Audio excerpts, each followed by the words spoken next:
Thank you ever so much for the introduction, and I'm really sorry that I'm not there in person. I was looking forward to it, but transportation conspired against me. But it's great to have this opportunity to talk to you. Unfortunately, I couldn't hear the discussion earlier, so I hope that nevertheless what I say kind of taps into what you've been talking about. Hopefully that it will. So I want to talk about AI and human thriving, because I think we often don't think about artificial intelligence in that frame, but we really do need to. But I think any talk about AI, I always feel I should start off by saying what I see AI to be, so that we're all on the same page. Very briefly, why it matters for education, but then get to the meat of what do students need to know to thrive in a world that is without question going to be full of AI. It's a real challenge. So what is AI and where are we now? So AI is basically technology that analyses its environment and acts with some degree of autonomy based on its analysis of its environment to achieve goals. And that behaviour is intelligent. And so it can be anything from self-driving cars to intelligent stethoscopes to the generative AI tools, the chatbots that a lot of people are using, and various other things that are being developed, intelligent tutoring systems, etc., etc., etc. The example I usually give to explain is speech to text, because it's something I use all the time. I often dictate into my phone or to my computer, and if I use this definition for that example, the AI is analysing the environment of my spoken word. It has been trained on millions of examples of the relationship between the audio of somebody speaking and characters on a screen, as well as trained about things like words, spaces, paragraph sentences. And so it acts with a degree of autonomy. I turn it on, I speak, the characters appear not necessarily 100% accurately, but not bad, on the screen, to achieve that goal of translating my spoken word to the characters on the screen. So that's an example of AI and the way that it fits within this definition. And I think having an understanding of a full definition of AI helps us understand a little bit about what's going on with artificial intelligence. But it's also the case that AI has a long history, and that history is important. It didn't just appear in November 2022 when ChatGPT was launched onto the world. It started way back, in the middle of the last century. 1950, Alan Turing wrote the paper Can Machines Think? 1956, 12 scientists met at the Dartmouth conference in the US to look and see if we could understand enough about human thought and cognition to be able to automate human cognition. So this has been around for a long time. Most of what happened pre the millennium was what's called good old-fashioned AI, the kind of thing that uses rules. What's happened since then has been much more about machine learning. And generative AI is just part of the story. It's the current sort of hype, if you like, and it's certainly engaged the world, but it's not the whole story. I think one really important thing, particularly when we think about human thriving, the importance of helping to prepare our students is to recognise it's not going away. There's absolutely no question that AI will transform society, education, the world. Not least because the big tech companies are investing eye-watering amounts of money into not just building the AI, but building the infrastructure, the power, the water, the chips, to make sure that this is something that is here to stay. So, we have to recognise that it's not going away, and therefore we must prepare our students. What we don't know is exactly how that transformation is going to be. What's it going to look like? Because we can't predict that. We can't predict the intended and the unintended consequences of this AI gold rush, if you like. So why does it matter to education? It matters because, of course, there are lots of opportunities. We can look at personalisation, we can look at things like automated marketing and feedback, we can think about how AI fits with other technologies like augmented and virtual reality. For me, one of the most powerful aspects of AI is intelligent analytics. So with the right data, we can start to really understand and unpack complex human processes, the kinds of things that build resilience in students, motivation, self-directed learning. We can really start to unpack some of these very complex learning processes and understand, therefore, how to better support them, to help students understand how to better support themselves as learners. So I think that's really powerful. As I say, with generative AI, content generation, But really, this possibility for AI assistance for teachers, for students, is there. But of course, there are also threats. There are risks with AI.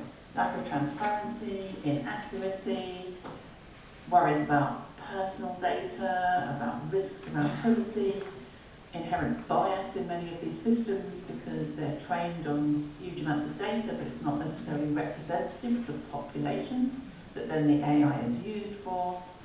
The agenda and the purpose of the AI, is it what we want? That's an important question. The utility of the AI is super important.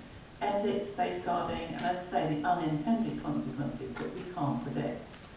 So in this world of the inevitability of AI being a big part of this world, what do our students need to know? Well, I think firstly it's important to kind of structure the way that we think about AI in education, and I find these three lenses very helpful. I'm going to focus on the middle one for the rest of what I'm going to say.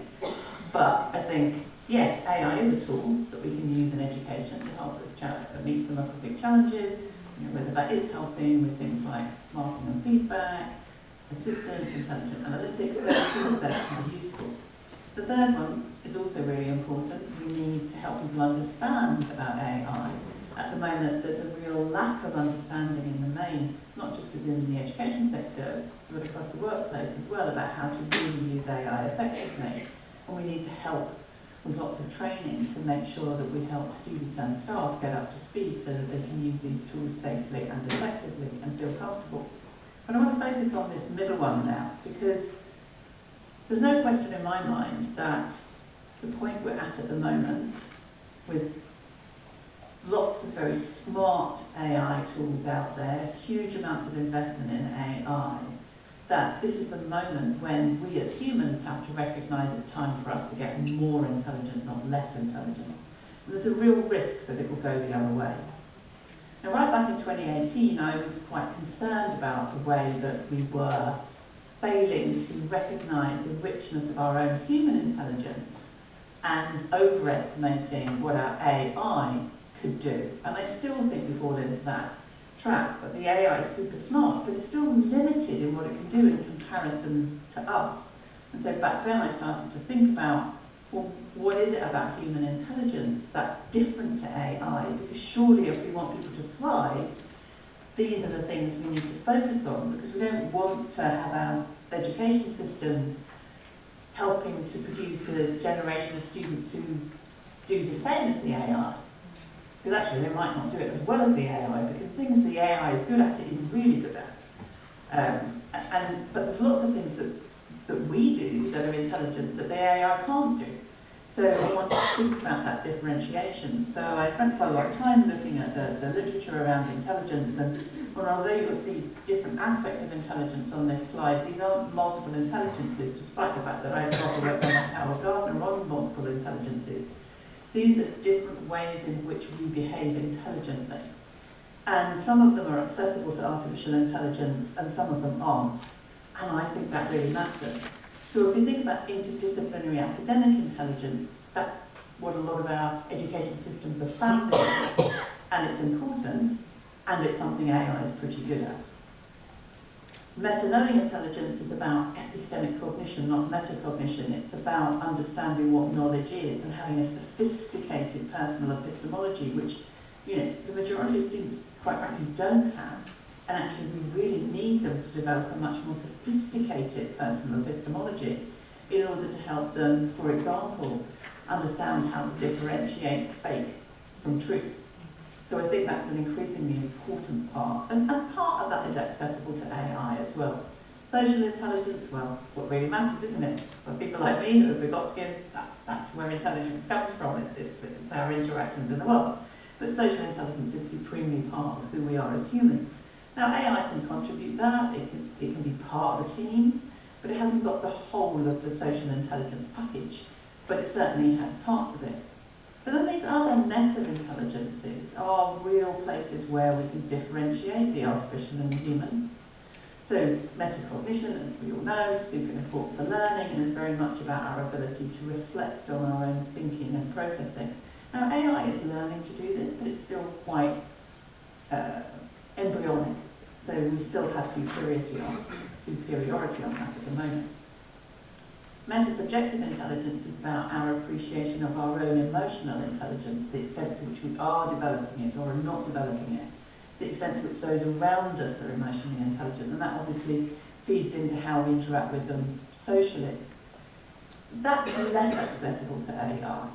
Then we have meta-contextual intelligence, which is the one I think we underestimate all the time, and actually AI really, really struggles with. And that's our presence in the physical world, our ability to interact intelligently with people and things and to seamlessly move about the world.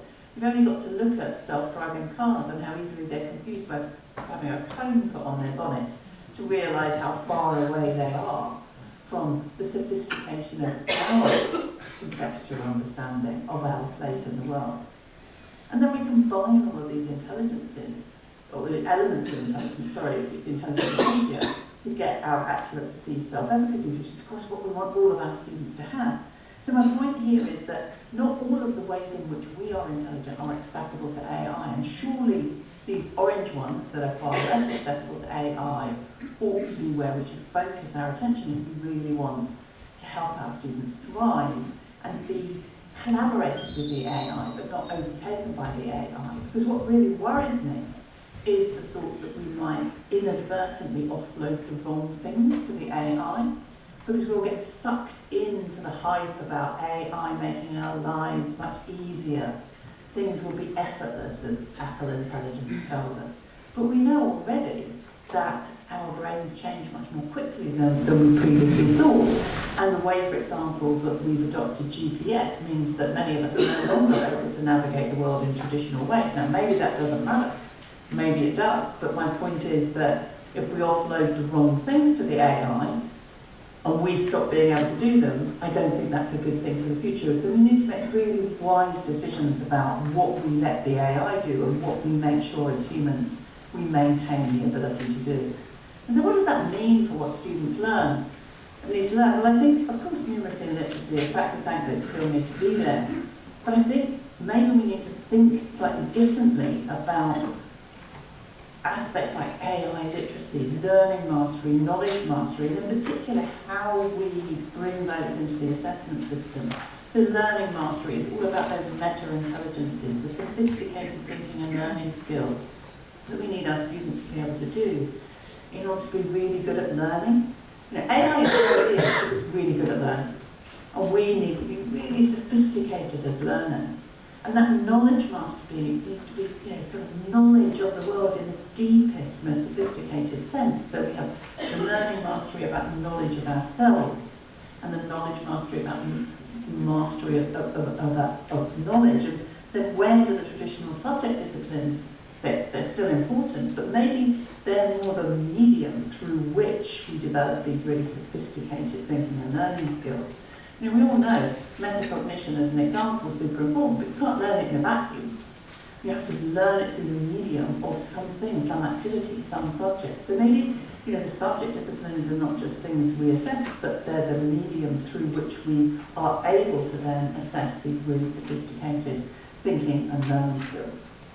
And AI can help. That's the really nice finesse on this if we get it right, because those intelligent analytics can really help us if we collect the right data, if we track it appropriately, can really help us to see how students are developing those sophisticated thinking and learning skills so that it can become a tool within our assessment system. Now, obviously, there are lots of ethical challenges in that we absolutely have to address, but the potential is huge and I think really important.